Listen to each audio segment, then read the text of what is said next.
Assalamualaikum warahmatullahi wabarakatuh. Bismillahirrahmanirrahim. Rabbi shrahli sadri wa yassirli amri wahlul 'uqdatam min lisani yafqahu qawli. Amma ba'du. Yang terhormat Bapak dosen pengampu, Bapak Dr. Perlindungan Simbolon SIK MUS, beserta para teman-teman mahasiswa dan mahasiswi Al-Kifayah yang berbahagia. Pertama-tama marilah kita mengucapkan puji syukur kehadirat Allah Subhanahu wa Ta'ala atas limpahan rahmat, taufik serta hidayahnya, sehingga kita masih diberi kesempatan untuk bisa melaksanakan kegiatan rutinitas kita dalam keadaan sehat biqauli alhamdulillahirabbil alamin. Salawat beriring salam tidak lupa kita haturkan ke pangkuan beliau baginda Rasulullah sallallahu alaihi wasallam dengan melafazkan Allahumma salli ala Sayyidina Muhammad wa ala ali Sayyidina Muhammad. Baiklah, saya Siti Khamsatun, NIM 1238232468, Program Studi Pendidikan Guru Madrasah Ibtidaiyah. Video ini saya buat untuk memenuhi tugas mata kuliah Fikih Ibadah pertemuan ketiga dengan judul Sunnah-Sunnah Sholat. Baiklah, di sini saya akan menjelaskan materi tentang pertama, pengertian sunnah, yang kedua, sunnah sebelum sholat, yang ketiga, sunnah ketika sholat, dan yang keempat, sunnah setelah sholat. Yang pertama, pengertian sunnah. Sunnah adalah kata Arab yang berarti kebiasaan atau biasa dilakukan. Secara istilah, sunnah adalah segala sesuatu yang bersumber dari Nabi Muhammad SAW dalam bentuk qaul atau ucapan, fi'il atau perbuatan, takrir atau penetapan, sifat tubuh serta akhlak yang dimaksudkan dengannya sebagai tasyri' atau pensyariatan bagi umat Islam.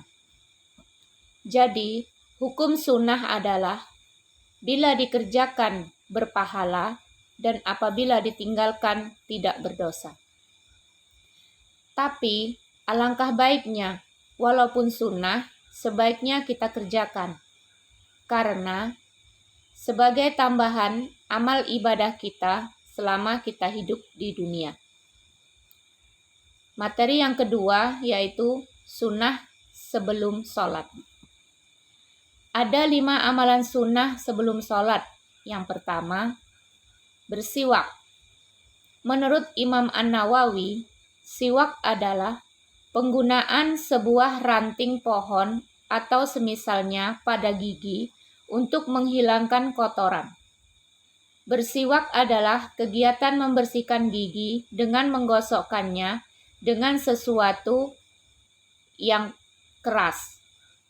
Misalnya, ranting pohon al-arok atau kayu siwak, ranting pohon kurma, ranting pohon zaitun, atau sikat dan pasta gigi seperti yang banyak kita temui di dalam kehidupan kita sehari-hari.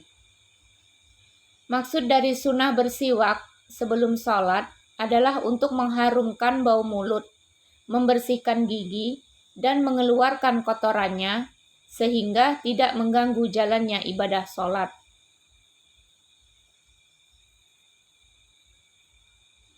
Perbuatan sunnah sebelum sholat yang kedua yaitu memperbaharui wudhu. Syekh Abdul Aziz bin Baz pernah ditanya, manakah amalan yang lebih utama sebelum melaksanakan sholat fardu? Apakah memperbaharui wudhu, iktikaf di masjid, membaca Al-Quran, atau melaksanakan sholat sunnah? Beliau menjawab, memperbaharui wudhu dianjurkan jika orang yang melakukannya telah berwudhu sebelumnya. Jika ia memperbaharui wudhu, hal itu lebih utama. Namun, perkara tersebut tidaklah wajib. dianjurkan bersegera atau menuju ke masjid untuk melaksanakan sholat dan duduk di dalamnya dalam rangka menunggu pelaksanaan sholat. Sebab padanya terdapat kebaikan yang besar. Tidak mengapa jika duduk di masjid tersebut dinamakan iktikaf, karena berada di dalam masjid pun bisa disebut iktikaf jika diniatkan seperti itu sambil menunggu sholat atau duduk di dalam masjid sembari membaca Al-Quran.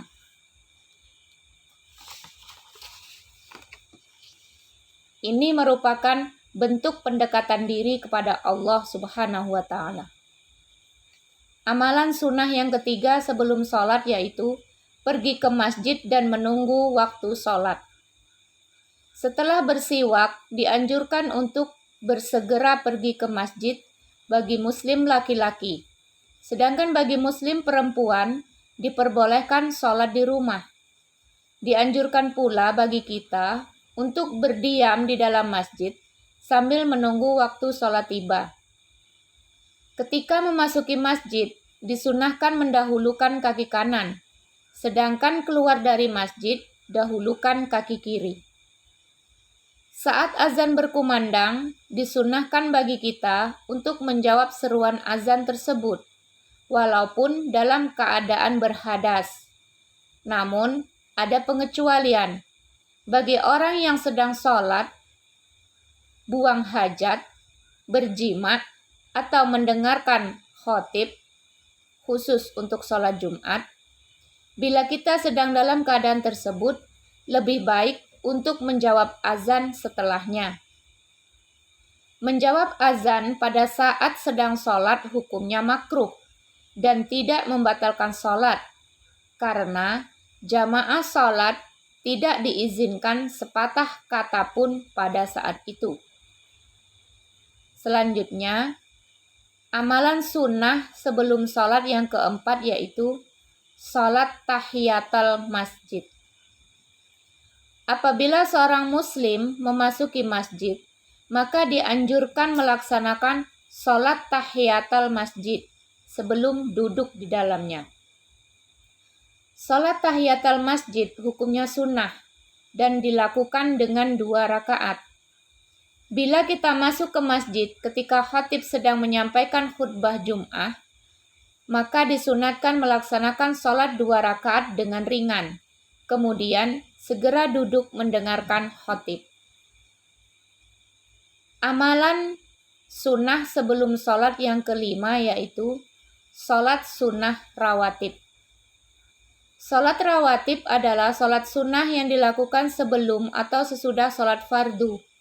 Manfaatnya, amalan sunnah ini adalah sebagai penambah kekurangan dari sholat wajib yang kita lakukan. Nabi Muhammad SAW tidak pernah meninggalkan sholat rawatib dalam keadaan mukim atau tidak dalam keadaan syafar. Materi yang ketiga yaitu sunnah ketika sholat. Yang pertama, mengangkat kedua tangan sejajar dengan bahu atau sejajar dengan telinga pada keadaan sebagai berikut. Yang pertama, ketika bertakbiratul ihram. Yang kedua, ketika ruku. Yang ketiga, ketika bangkit dari ruku.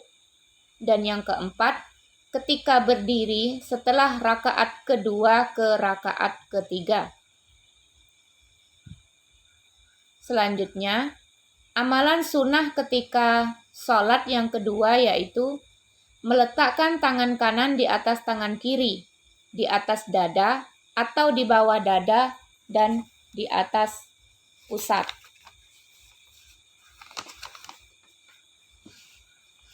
Yang ketiga, membaca doa iftitah.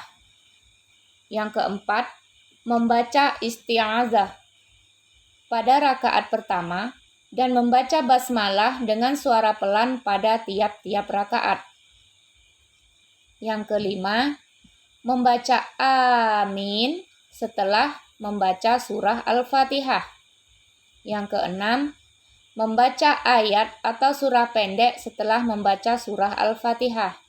Yang ketujuh, mengeraskan bacaan Al-Fatihah dan surah pada waktu sholat jahriyah atau yang dikeraskan bacaannya, dan merendahkan suara pada sholat sirriyah atau yang dipelankan bacaannya. Yang kedelapan, memanjangkan bacaan pada sholat subuh, membaca dengan bacaan yang sedang pada sholat zuhur, asyar, dan isya, dan disunnahkan memendekkan bacaan pada sholat maghrib. Yang kesembilan, cara duduk iftirash atau bertumpu pada paha kiri. Pada semua posisi duduk yang semua tasyahud selain tasyahud akhir.